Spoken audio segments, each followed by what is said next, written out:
Hoy en día Costa Rica cuenta con 305, digamos, plantas procesadoras de café y más del 50% de esas plantas son microbeneficios. Hola queridos amigos, hermanas y hermanos. Estamos en Costa Rica, en Asociación de Cafés Finos de Costa Rica. ¿Qué sabemos de Costa Rica? Que es un país pequeño entre Nicaragua y Panamá, que tiene unos 3 millones de habitantes, que es un lugar donde viven gente más feliz del mundo. Costa Rica es esa asociación de felicidad y de paraíso de naturaleza, pero ¿qué sabemos de café? Es que en Europa de verdad no hay tanta información que puede realmente contestar a muchos mitos, preguntas y explicar por qué este café tan especial. Y hoy tenemos esta oportunidad de conocer mucho más sobre este país, sobre este café. Tenemos una gran invitada. Preséntate, por favor, y cuéntanos un poco sobre tu trayecto profesional. Gracias. Bueno, gracias por el espacio, Timur. Mi nombre es Noelia Villalobos. Yo soy la directora ejecutiva de la Asociación de Cafés Finos de Costa Rica y de Sintercafé. Yo inicié en café hace 20 años. Tengo 20 años de estar como directora. Inicié realmente solo con la asociación, luego me retiré del café por 3 años y siempre me dijeron, una vez que empiezas en café, no hay vuelta atrás, fijo a volver. Efectivamente, 3 años después volví, ya llevando ambas asociaciones. Y bueno, y la Asociación de Cafés Finos nace hace más de 30 años. Es una asociación sin fines de lucro que lo que busca es la promoción del café de Costa Rica, pero con un énfasis más en la especialidad, que como tal vez han visto y lo que podemos saber de Costa Rica es producimos muy poco café, representamos 0.7% de la producción a nivel mundial, por lo cual desde hace más de 30 años el país ha tomado la decisión de enfocarse en la calidad y no en volumen. Entonces ha sido un cambio que hemos tenido que venir trabajando desde la mata, desde la finca con los productores, y hasta hoy en día con el consumidor, porque aunque tenemos más de 200 años de producir café, realmente no tomábamos el mejor café que producimos en el país. Yo soy mercadóloga, no, realmente mi familia no tiene ninguna conecte con café. Bueno, en Costa Rica creo que todo el mundo tiene el conecte con café porque hace muchos años aquí donde estamos era un cafetal y todos teníamos un cafetal a la vuelta de la esquina de su casa. Hoy en día es diferente, pero entonces yo creo que todos los ticos llevamos esa pasión por el café y esa espinita que siempre cuando hay algo de café nos llama muchísimo la atención, y eso es algo que yo creo que traemos todos dentro. Genial, entonces creo que es muy buena oportunidad para todos nosotros aprender sobre Costa Rica. ¿Qué hace Costa Rica diferente? ¿Sí? ¿Qué posición lleva Costa Rica en producción de café en el mundo? Ok, Costa Rica, bueno, nosotros tenemos alrededor de 83,000 hectáreas de café en el país, y esto está compuesto por más de 25,000 familias productoras, donde el 80% de estas familias son pequeños productores, y esto quiere decir que tienen 5 o 6 hectáreas de finca de café. Como les decía antes, producimos menos del 0.7 de la producción mundial, o representamos menos de ese porcentaje a nivel mundial. Y la estructura de café de Costa Rica es un modelo único en el mundo. Y esto se debe realmente a la institucionalidad que tiene Costa Rica, que es el Instituto del Café, y luego que es la sombrilla, digamos, de café. Y luego pues estamos todas las cámaras gremiales o las asociaciones que apoyamos al ICAFE en las diferentes actividades que tiene. Entonces el ICAFE se encarga de velar o de verificar la ley de café de Costa Rica. También hace investigación, que creo que ustedes visitaron los laboratorios y pudieron ver un poquito todo lo que hace ICAFE. Y luego ya lo que es promoción de café de Costa Rica a nivel nacional y a nivel internacional. Esta ley de café de Costa Rica lo que defiende es al productor, que normalmente viene siendo la parte de la cadena de valor más vulnerable. Entonces, con la ley, el 80% del valor de café le llega al productor. Se asegura por ley que le va a llegar al productor. Entonces, algún productor que tal vez no está involucrado en la parte de comercialización, que no conoce cómo está la bolsa de Nueva York, los precios a nivel internacional, los diferenciales, tiene la seguridad que a donde él entregue el café, donde ella entregue el café, va a recibir sí o sí al final de cosecha el 80% del valor de cómo se vendió su café a nivel internacional. Entonces, eso le ayuda al productor año con año a seguir la producción, a tratar de tener esa consistencia en la calidad y poder producir el café en la siguiente cosecha. Un segundito, porque es parte súper importante y aquí quería llamar un poquito más de atención, porque cadena del café está bastante larga y dentro del mismo país hay unos cuantos jugadores, hay unos cuantos intermediarios por donde tiene que pasar café sí o sí, ¿no? Claro, hay cierta tendencia ahora en el mundo café directo, ¿no? Que nosotros trabajamos directamente con productor, compramos. Es un mito, es imposible, ¿no? En esta cadena siempre hay más jugadores, sí, importadores, exportadores, y efectivamente todo el mundo tiene que, para funcionar, tiene que ganar dinero, ¿sí?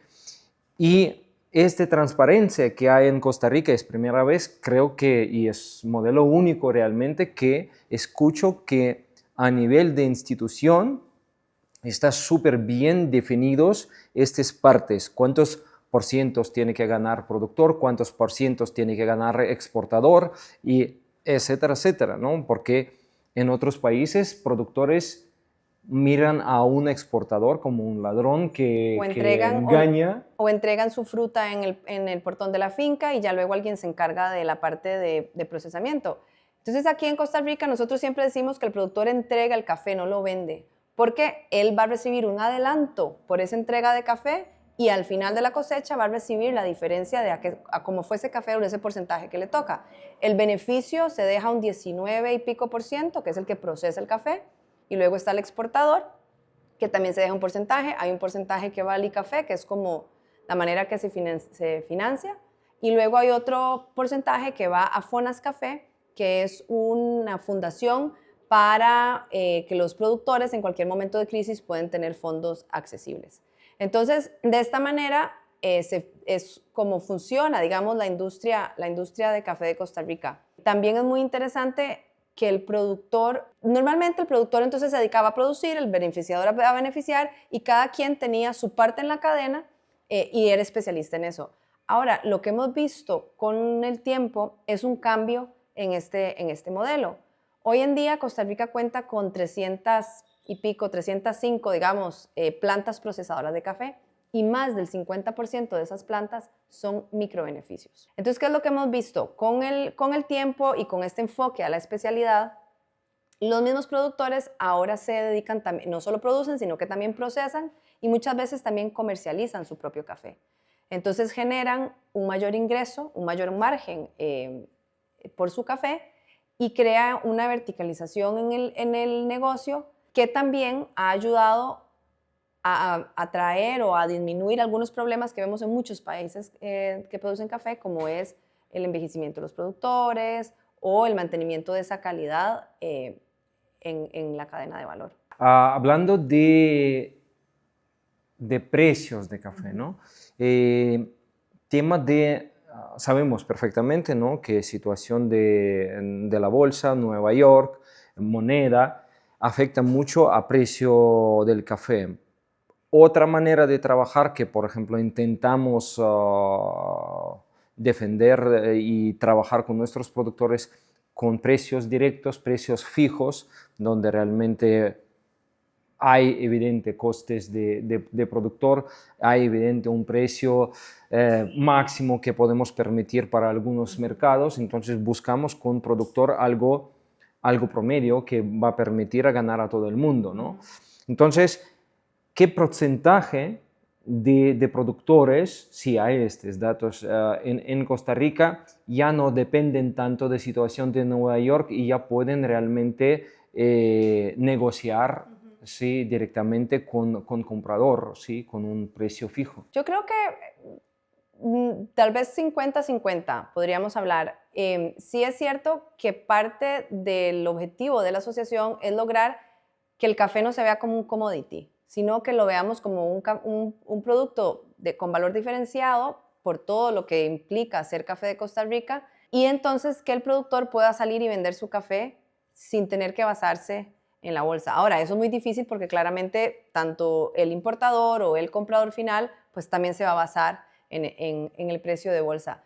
Pero el costo de producción, tal vez en Costa Rica, que siempre dicen es que Costa Rica es un origen muy caro. Yo siempre digo, es un café que tiene un valor más alto, pero también por ese valor diferenciado que le agregamos con todo este sistema que hay en Costa Rica o este modelo único, la trazabilidad ya desde inicios de que procesamos café existe, toda esa data existe. El productor cada vez que entrega un beneficio, ese beneficio informa al ICAFE quincenalmente de qué productor estoy recibiendo el café. Entonces esa trazabilidad ya está, no hay que buscarla o el comprador no tiene que venir y ir a visitar al productor directamente para saber si eso es cierto, ¿no? Ya esa trazabilidad está.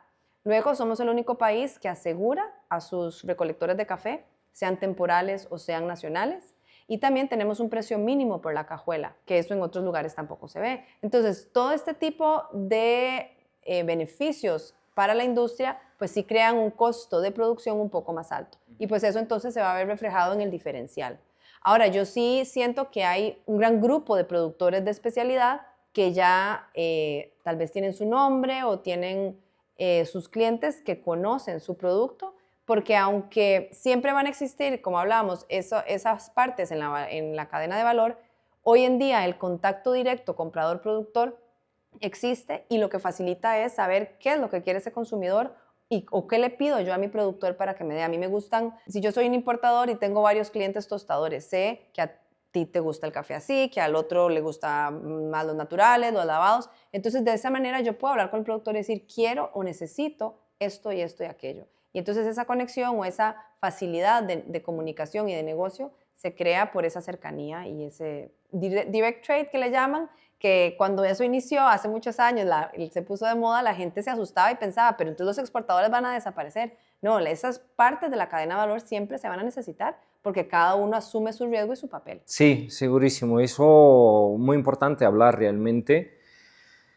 Y si no hablas y si no fluye información, aparecen estos mitos malentendidos y, sí, y comentarios a veces feos que alguien no es tan transparente o está jugando no demasiado limpio, ¿no? Pero entendemos claramente que un pequeño tostador no es capaz de traer café directamente a su cafetería o su micro tostadería, ¿sí? O sí que es posible, pero costes va a ser tan altos que no vale la pena. No tienen ningún sentido. Y necesitamos más jugadores, pero sí que, y es muy importante con ejemplo de Costa Rica, que sí que es posible hacer muy transparente y súper bien detallado. Hablando de estructura de Costa Rica, sí, ya sabemos que es un país de pequeños productores con unos 5 hectáreas promedio. Hay diferentes regiones de producción y también no es una cosa fija. Sabemos que hay un pequeño cambio y el país ha perdido una región. Sí. Cuéntanos un poco sobre regiones productivos, cómo se llaman, dónde están localizados. ¿Y qué mayor diferencia entre uno y otro? Bueno, las regiones cafetaleras realmente nacen en Costa Rica como una herramienta de marketing. Entonces, el ICAFE crea 8 regiones cafetaleras basándose en una división política que existe en las regiones que producen café, pero un poco también basándose por cómo es cada región o por las características de cada región organolépticas del café. Entonces, en su momento teníamos, como dije, 8 regiones, que la más conocida todavía es Tarrazú. Teníamos Valle Occidental, Valle Central, Guanacaste, se llamaba Brunca, que es la parte sur, Orosi, Tres Ríos y Turrialba. Esas eran las 8 regiones cafetaleras. Luego, hace unos años, Tarrazú logra una denominación de origen. Al crearse una denominación de origen, las fronteras, digamos, de esa denominación se cierran y ya es solo una parte de lo que le llamábamos Tarrazú, lo que realmente se puede llamar Tarrazú como denominación de origen. Entonces, la zona de Tarrazú pasa a llamarse Los Santos. Entonces, dentro de Los Santos tenemos a Tarrazú, pero la región se llama Los Santos. Valle Central absorbe, de cierta manera, dos regiones, que son Orosi y Tres Ríos, por ubicación política también, pero también en caso de Tres Ríos, porque es una región que está desapareciendo. Ya es una región que ha crecido en residenciales y queda tal vez 2 cafetales y un beneficio que procesa café en esa región, que para mí era de las mejores regiones de café de Costa Rica. Es un café muy típico costarricense, con una taza muy limpia, ácida, pero sin ser demasiado ácida, esa acidez no tan astringente, bueno, astringente. Para mí era de los mejores cafés y ya se encuentra muy poco. Y luego Brunca, que era la parte más al sur del país, se divide en Pérez Celedón. Brunca estaba formada por Pérez Celedón y Cotobruz y ahora cada una es una región diferente. Y luego la zona norte, lo que era Guanacaste, pasa a llamar zona norte, donde entonces ya no es solo Guanacaste, sino que también se incluye más parte de Punta Arenas, como lo que es Monteverde y esta parte más al norte. Turrialba sigue siendo Turrialba y el Valle Occidental sigue siendo Valle Occidental. Entonces ahora son 7 regiones cafetaleras, de las cuales la más conocida sigue siendo Los Santos y bueno, y es además la que mayor producción de café tiene. Es una comunidad donde el café es económicamente es lo que más mueve a estas comunidades, pero en total en Costa Rica de los 85 creo cantones que tenemos, 43 tienen café. Entonces, realmente el café, aunque hoy en día no es el principal producto de exportación, estamos de terceros después del banano y la piña, movemos la economía del país. Hay una gran parte y muchas comunidades que se involucran en el desarrollo y en la producción, comercialización, etcétera, de lo que es el café. Entonces sigue siendo todavía muy importante para el país. ¿Qué región piensas que todavía se considera como una región más importante del café?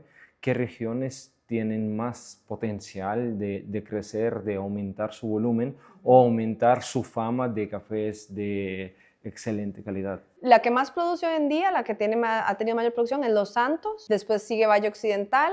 Pérez Celedón yo creo que es una región que tiene muchísimo potencial porque ha ido subiendo, bueno, hoy en día hay más productores que tienen sus cafetales a alturas un poco más altas, que esto viene dándose también por el cambio climático, que sé que lo han hablado. ¿Más alto es cuánto? Ahora hay en 1900, 2000 metros sobre el nivel del mar. 2000.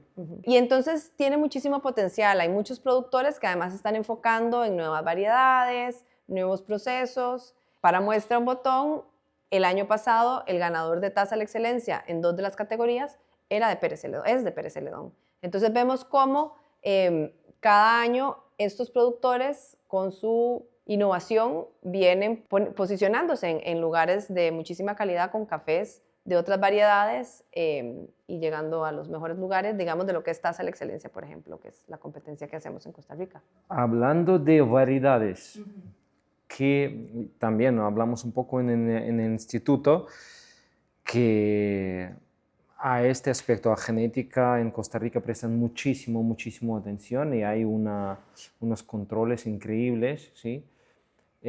Cuéntanos un poco qué variedad es más típico, más tradicional de Costa Rica y qué variedades ahora últimamente son cogiendo más fuerza, ¿sí? Y ya están posicionando como algo fijo, no solo de moda, sino algo que ha venido para quedarse para siempre. Bueno, en Costa Rica el parque cafetalero normalmente era Caturra y Catuahí. Era lo que normalmente conocíamos y teníamos. En los últimos años hemos visto una evolución, diferenciarse por variedades. Entonces hemos tenido ahora Villa Sarchí, por ejemplo, Villalobos, Centroamericano, luego con los híbridos, los F1s y cafés que últimamente pensábamos que era una moda y se quedaron, por ejemplo, los geishas. Los geishas, sobre todo en proyectos como Cup of Excellence o Taza a la Excelencia, es lo que más vemos. Ahora, son variedades que no todo productor puede tener, porque tiene que tener ciertas condiciones para poder dar esas tazas que llegan a ganar competencias. Pero hemos visto también San Roques, SL28, que han sido cafés que están ahí peleando por los primeros lugares de competencia o de calidades y en nota de catación. Pero, por ejemplo, el año pasado y por 2 años consecutivos, un catuaí, pero con un proceso experimental, con alguna fermentación, ha ganado el primer lugar de la categoría de experimentales en Taza de la Excelencia. Entonces, vemos como todavía hay productores que siguen teniéndole fe a estas variedades que tal vez pueden tener mayor productividad que un geisha. Sabemos que el geisha no tiene productividad muy alta. Entonces, hacen un balance para lograr tener tal vez una mejor taza con algún tipo de innovación en el proceso. Pero sí, sería interesante hacer ese estudio de qué es lo que tenemos realmente en el parque cafetalero, porque ha habido muchísima innovación en las variedades, sin embargo no hay un conteo real o un conocimiento real de qué realmente tienen todos los productores en sus cafetales. Ok, súper. Hablando mencionaste que en Tazas de Excelencia hay 3 categorías de cafés lavados, cafés naturales, honey y experimentales, Así ¿no? es. Experimentales, si hay una categoría, entonces hablamos de una cantidad de productores bastante elevado que ya están metidos en este proceso. ¿Qué tal tú personalmente sientas estos cambios? Porque lo sé que no todos No todos nos encantan esos cafés. Sí, sí, sí. Ha sido muy interesante porque cuando Taza de la Excelencia en Costa Rica inició en el 2007, lavados, luego vinieron los honeys, que Costa Rica es el pionero con todos los honeys y los colores de honeys. Y en el 2014, nunca se me va a olvidar, fue el primer año que hubo un natural, un café natural, y fue como, wow, un natural, esto no le va a gustar a nadie, y encantó, llegó a la final, fue ganador. Y de ahí entonces ha venido esa evolución y hemos visto como un natural hace 5 o 6 años no es lo mismo que un natural hoy. Hay veces que cuesta diferenciar, ¿esto realmente es un café natural o es un honey? Por la limpieza en taza que vemos y tal vez no esos sabores tan avinados como al principio se tenían tal vez en una taza de un café en proceso natural. Estos experimentales yo creo que ha sido innovación un poco también, no es solo porque el productor diga quiero inventar algo nuevo, sino porque el mercado lo vemos que lo pide. En cafés de especialidad, Asia es nuestro mayor cliente. En general, Estados Unidos es el mayor importador o comprador de café de Costa Rica, pero si nos enfocamos en café de alta calidad, tenemos a Asia, Medio Oriente y ya después Europa y Estados Unidos. Entonces es muy interesante como eso le gusta mucho al asiático, al consumidor asiático, y estas fermentaciones anaeróbicas, térmicas, han abierto ese paso de experimentación para lograr ya sea que algunas variedades logren tener mejor perfil de taza y crear en ese mercado, que ahí también el proyecto de taza tiene que tener mucho cuidado porque se supone que en Taza de la Excelencia no puedes utilizar nada que no sea café. Y sabemos que en este tipo de experimentaciones o de este tipo de fermentaciones se utilizan muchas levaduras, frutas y otras cosas. Entonces, ahí hay una línea muy, muy delgadita que de hecho como Cup of Excellence o como la Alliance for Coffee Excellence se está estudiando a ver si en ese tipo de categoría se permite, porque si estamos abriendo una categoría de experimentación, ¿por qué no realmente dejar al productor experimentar con lo que sea? Bueno, no con lo que sea, pero darle un poco más de margen en puedo crear estos perfiles, este perfil en el café o estos sabores diferentes con ayuda de otras cosas. Sí, aquí también tengo una pregunta a ti personalmente, ¿no? Porque es una cosa que emociona, podemos decir, o está creando muchas discusiones en el mundo de tostadores, en el mundo de barista, es cafés cofermentados, cafés procesados con algunos materiales añadidos, ¿sí? Personalmente, no como Cup of Excellence o asociación cafés finos, personalmente, ¿qué opinas de eso? A ver, yo creo que a mí realmente, yo prefiero tomarme un café lavado o un honey que uno de estos tipos de cafés cofermentados, porque siento que si te vas a tomar una taza de café, tiene que saber a café y lo que hay detrás de una taza de café. Una taza de un café cofermentado me lo tomo una vez a la semana, pero no es algo que me llame mucho la atención. No sé si es algo que en algunos mercados pues sí se da y la gente lo busca y le gusta todos los días en la mañana o con leche tomarse algo que tiene tanto sabor. Siento que es una taza demasiado compleja para poderla disfrutar día a día o todos los días o algo que te vas a tomar todos los días. Ahora, siento que le da oportunidad a muchos productores a poder tener una mejor taza de café, que la pueden colocar y ganar tal vez o ese extra en la venta por tener un café que tiene ciertos sabores diferenciados. Pero siento que hay un límite. Si ya no, un café que sabe demasiado a canela o a clavo de olor, que ya es algo que no es natural, me parece que no, tampoco deberíamos de tenerlo en el mercado. Pero bueno, en campeonatos de baristas no siento que debería ser el enfoque. Siento que en un campeonato de baristas el enfoque tiene que ser muy combinado, sí, en la taza de café y en la calidad que me estoy tomando, pero también en la experiencia que me está haciendo pasar el barista. Tiene que ser, creo yo, 50 y 50. No me puedo basar en, es que este es un súper expreso, pero el barista, no sé si me doy... Sí, Tiene que haber un balance yo- en el barista y la experiencia que me está haciendo sentir y otro 50% en lo que me estoy tomando y el sabor o los sabores que me da el café. Sí, el mundo de barista, por ejemplo, donde se genera más tensión es que puntaje que va a obtener un barista o en campeonato de barista o de brewers es si realmente sabe replicar un perfil sensorial que anota en principio de su ejercicio, ¿no?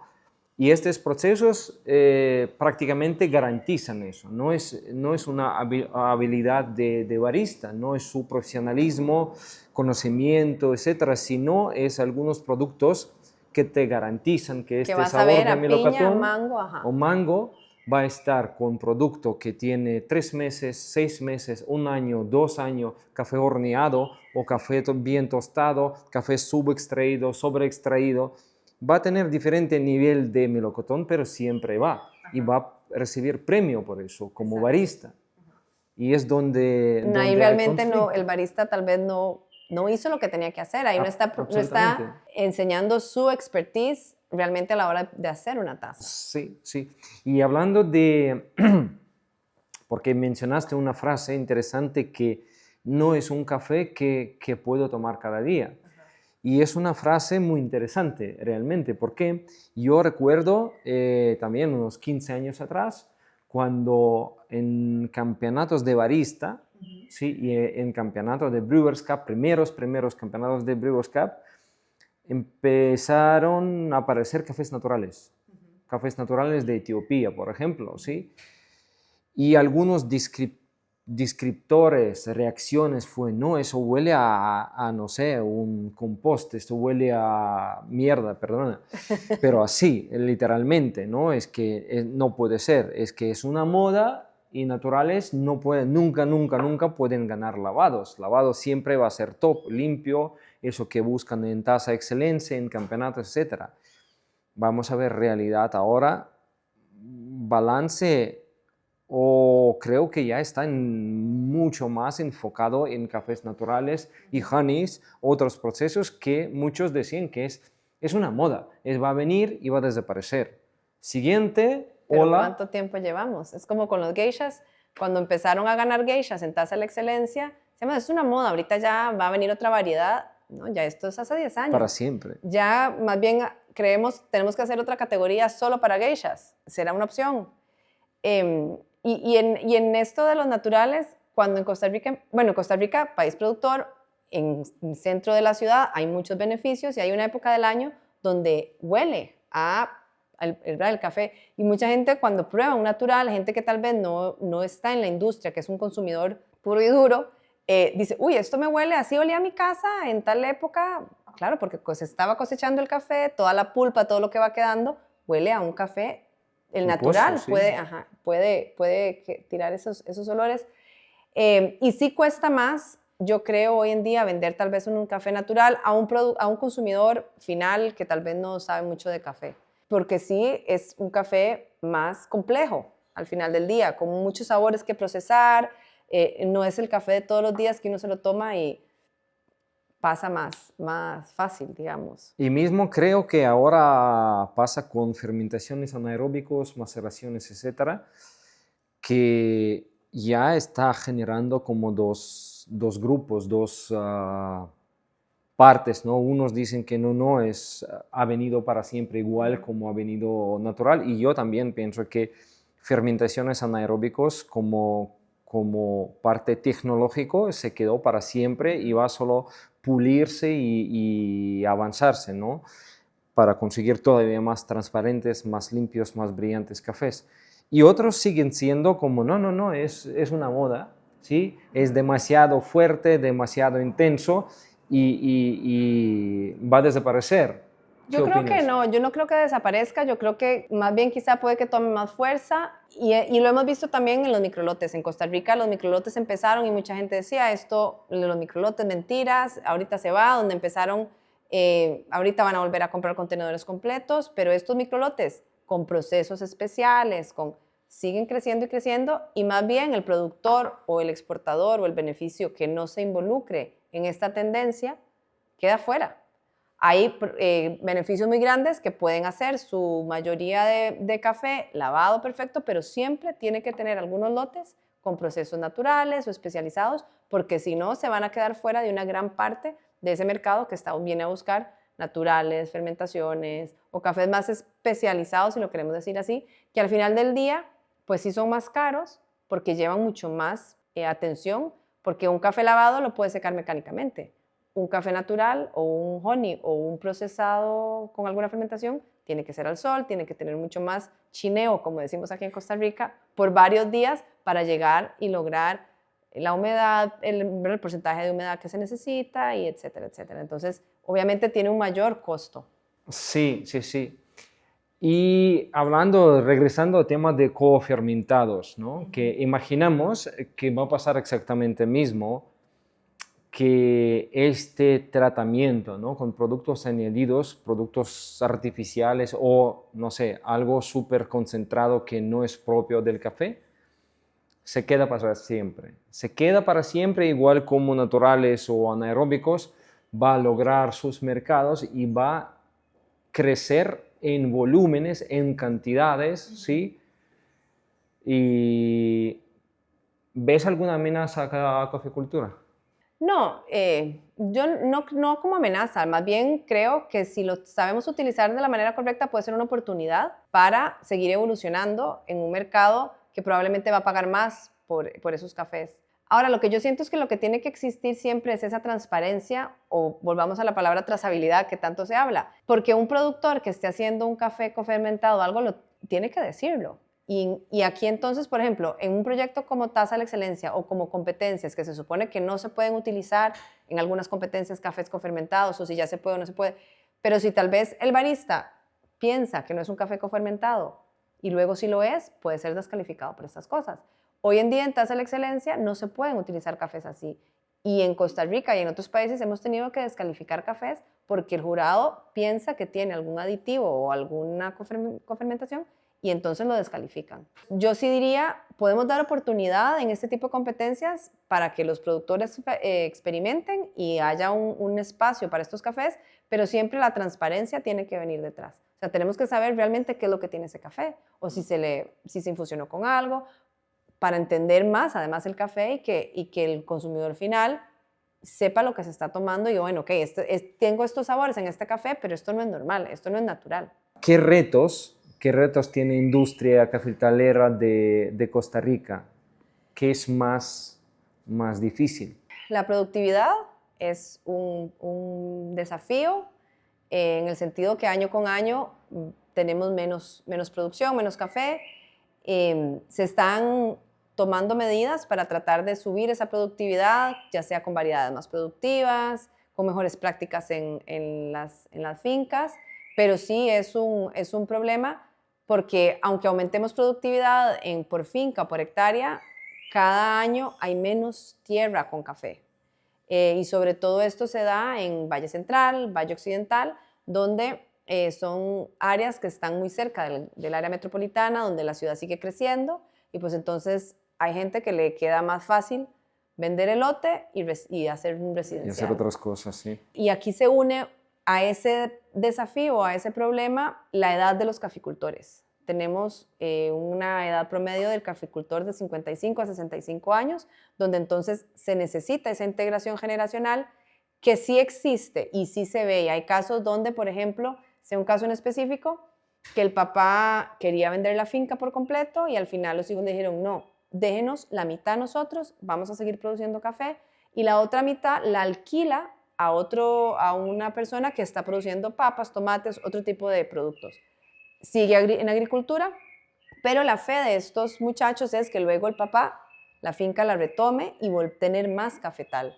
Y son chicos que han ido a estudiar afuera, que no se dedican realmente al café y que están volviendo a querer producir café y posicionarlo a nivel internacional o inclusive a nivel nacional, porque hemos visto algunos productores que al tener café, marca tostado, café puesto aquí en el país, le sacan mucho mayor rendimiento. Y eso es muy interesante también, el consumo de café de especialidad en Costa Rica, como ha aumentado, vemos más cafeterías, vemos montones de marcas de café de especialidad hoy en día. Y lo interesante además de esas marcas de especialidad es que más del 50% son marcas de los mismos productores. Que los mismos productores deciden, voy a dejar X% de mi producción, no es porque sea la peor calidad o no, de la mejor calidad y lo voy a dejar aquí porque tengo clientes que pagan Mejor. y, claro, tengo más rendimiento a vender yo el café ya como materia final. Pero bueno, la parte de la integración generacional sí sigue siendo un reto y no solo en Costa Rica, yo creo que eso en todos los países productores. Sí se está trabajando en una política tanto de género como de juventud para lograr acercar a los jóvenes que de repente les apasiona o entran al café porque son baristas, porque son catadores, cómo lograr que lleguen a toda la cadena de valor y empujar entonces esa edad para abajo y que podamos seguir teniendo café aquí a mediano y a largo plazo. Y obviamente otro de los grandes problemas es el cambio climático, que todos lo vivimos y que sí pues causa problemas con enfermedades, hay ya regiones que no se puede sembrar café, tenemos que ir para arriba y hay muchas áreas protegidas que obviamente no las podemos tocar, ¿verdad? Entonces, pues eso sigue siendo siempre un problema importante. Hablando de relevo, también sí puedo decir, efectivamente es un problema general en todos prácticamente países productores. Y muy interesante aquí, no solo si por un lado jóvenes no quieren meterse en porque a veces no tienen suficiente estudio o no ven todas posibilidades de coficultura, pero también una cosa súper curiosa es hay como una dificultad de comunicación entre padres y niños. También hemos visto varios ejemplos cuando hija, por ejemplo, quiere mucho, ¿sí?, continuar y tiene muchas ideas, sí, papá no deja, pero papá no deja. Papá dice que no, tú no sabes, eres mujer, y eso también veo en Costa Rica bastante fuerte. Y ganar esta confianza y demostrar si realmente sabes hacer cosas diferentes que pueden dar un buen profit es bastante difícil. Es bastante difícil y yo creo que ahí entramos nosotros como asociación, por ejemplo, o como industria y café, a lograr borrar ese mito con los caficultores más viejos, si les queremos decir así, o con más experiencia. Más experimentados. Ajá, que vean que hay hoy en día diferentes maneras de hacer negocios, que ya no es lo mismo, que ya no es o sea, que hay maneras de que estos jóvenes pueden llegar y participar en campeonatos, por ejemplo, y exponerse al mundo del café de otras maneras que pueden llevar detrás también su propio café. El nuevo campeón de pre-Open de Cata de Costa Rica, yo creo que Ricardo es tercera o quinta generación de café, si no me equivoco. Sus papás tienen un beneficio, producen, exportan café, y Ricardo acaba de entrar, bueno, hace tiempo en esto, pero él ahora, por ejemplo, como campeón de pre-Open de Cata, va a tener esa exposición a nivel internacional que puede atraer negocios a sus padres, a su beneficio, a su café. Entonces yo creo que hay otras maneras también de tener esa exposición, no solo yendo a una feria y que prueben mi café y lo vendo, ¿verdad? Hay otras maneras y hay que entender, y esas generaciones con más experiencia tienen que lograr abrirse y ver que además hoy en día el negocio no es lo que era antes y lograr esa expansión. Hay otras familias que, por ejemplo, además quieren que todos los hijos aprendan de todo. pero tal vez uno de los hijos le gusta estar en finca, al otro lo que le gusta es ir a promocionar o trabajar en el beneficio, y a la otra le gusta solo estar en la computadora con las ventas, con los contratos. Hay que entender que cada uno tiene su fuerte y dejarlos que crezcan en esa posición y no obligarlos a que todos tienen que aprender de todo, porque tal vez no sea. Y sí, es un problema que vemos, el que tal vez ese papá quiere poner orden y decir así se hace, y tal vez ya no es la manera. Exactamente, sí, el mundo cambia y café está un producto tan complejo, tan diverso, que puede ofrecer trabajo en absolutamente todos los sectores, realmente. También vemos que hay cambios, últimamente hay cambios bastante fuertes en consumo interno en países productores, que para nosotros, para Mareterre, es una cosa súper importante, y prestamos mucha atención en nuestras colaboraciones con productores, siempre a cierto nivel, cuando ya hay cierto nivel de confianza. Intentamos crear eventos o algunos proyectos sociales que pueden ayudar a comunidad interna, porque es otra manera de asegurar cercanía y sostenibilidad de nuestras relaciones, ¿sí? Y consumo, vemos que el consumo de cafés especiales internos es uno de los factores que ayudan muchísimo general en producción, ¿no? Cuando hay un mercado muy fuerte y hay más personas, más conocimiento, más flujo de información internamente, tarde o temprano, sí o sí, eso va a convertirse en más cantidad, en más calidad del producto en producción global, porque no puede cerrar la información. Algunos productores miran que alguien tiene éxito y empiezan a hacer preguntas. ¿Y qué tiene él que no tengo yo? ¿Y por qué le pagan mejor y no pagan así a mí? ¿No? Entonces eso empuja. Y Costa Rica es uno de ejemplos, ¿no? Cuando país ya empieza no solo a exportar café, sino consumir unas grandes cantidades. Y como me comentaste hoy, este año pasado, ¿no? Costa Rica se convirtió en primer país consumidor, ¿no? De los países productores, sí. Llegamos a pasarle a Brasil por un tiempo en Costa Rica se consume casi 5 kilos per cápita al año de café. Y es muy interesante porque ese consumo hoy en día tiene un enfoque más a especialidad, o tenemos un consumidor mucho más educado. Nosotros en la asociación y junto con el ICAFE tenemos 7 años ya de hacer un evento que se llama Festival Viva el Café. Hoy en día un festival donde tenemos conciertos, actividades deportivas y obviamente café, marcas de café que vienen, y creamos toda una fiesta alrededor de lo que es el café. Y tratar de enseñar esa cultura del café, pero no desde el que era una visión que se tenía antes del productor pobrecito, el campesino con el chonete. No, el productor hoy en día es un empresario, y hay que darle esa posición, ese conocimiento y todo lo que cuesta poner una taza de café en la mesa. Y hemos logrado acercar con esas nuevas generaciones que quieren aprender, que quieren saber más de lo que me estoy tomando, de dónde viene, por qué proceso, qué esto. Y lo hemos visto un impacto muy interesante, tanto en cafeterías de especialidad como en marcas de café de especialidad, que como comentábamos antes, hay muchísimas que además son de los mismos productores que ya tienen su propia marca y la posicionan muy bien en el mercado. En la asociación nosotros iniciamos el proyecto de afiliar cafeterías, porque antes eran solo productores o beneficios, en el 2010. Y a hoy en día ha costado casi 15 años, pero ya hoy en día tenemos más de 20, creo que casi 30 cafeterías afiliadas. Y no solo en San José, tenemos en Guanacaste, en Santa Teresa, en Nosara, en Monteverde, o sea, por todo el país tenemos cafeterías de especialidad. Para ser parte de la asociación tienen que llevar todo como una auditoría.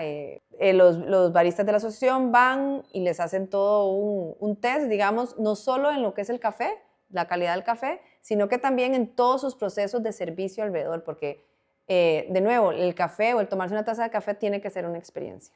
Entonces, eso es lo que tratamos de que los que van a las cafeterías, que son parte de la asociación, tengan esa experiencia diferenciada a tomarse una taza y poder conocer un poquito más de lo que hay detrás de esa taza. Además, otra gran parte que hemos visto que del por qué ha crecido esta cultura de café han sido las escuelas. Hoy en día también hay muchísimas escuelas, las mismas cafeterías dan talleres pequeños y vemos cómo se llenan.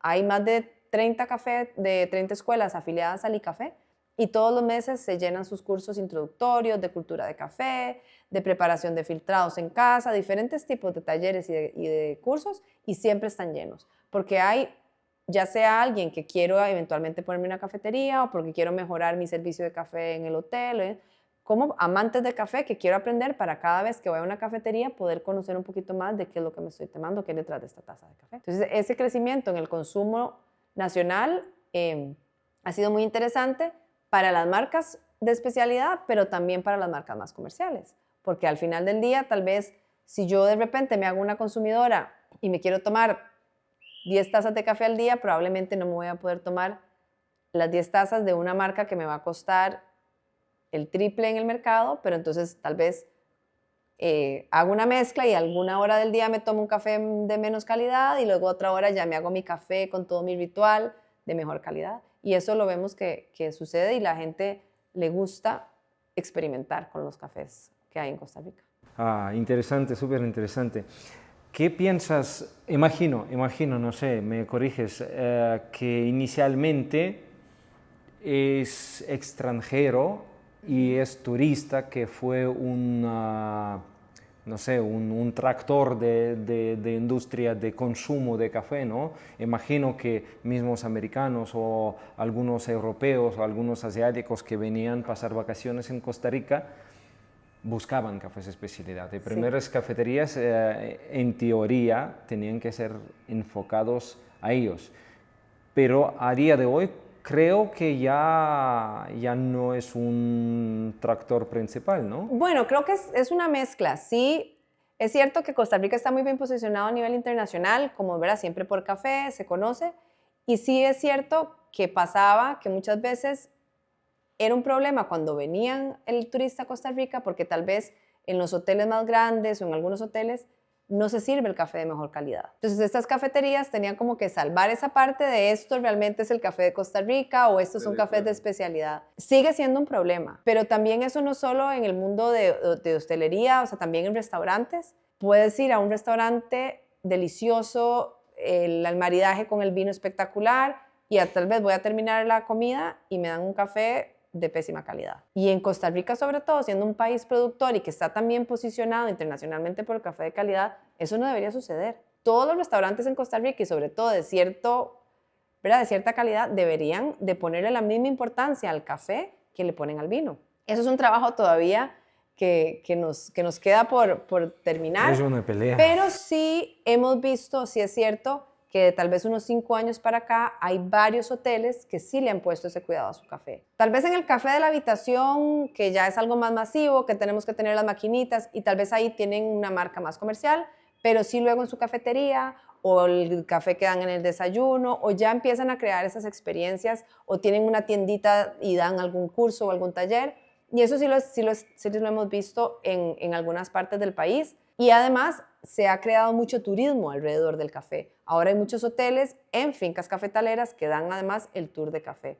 Entonces ha sido una mezcla y sí se ha logrado. Todavía en esa área hay muchísimo trabajo que hacer, pero poco a poco se va viendo y se va empujando también, yo creo, por el mismo consumidor nacional, de que entonces ya tal vez el mismo dueño del hotel o la misma gente que trabaja en el hotel dice, deberíamos de traer también la experiencia del café dentro del hotel a los turistas que vienen.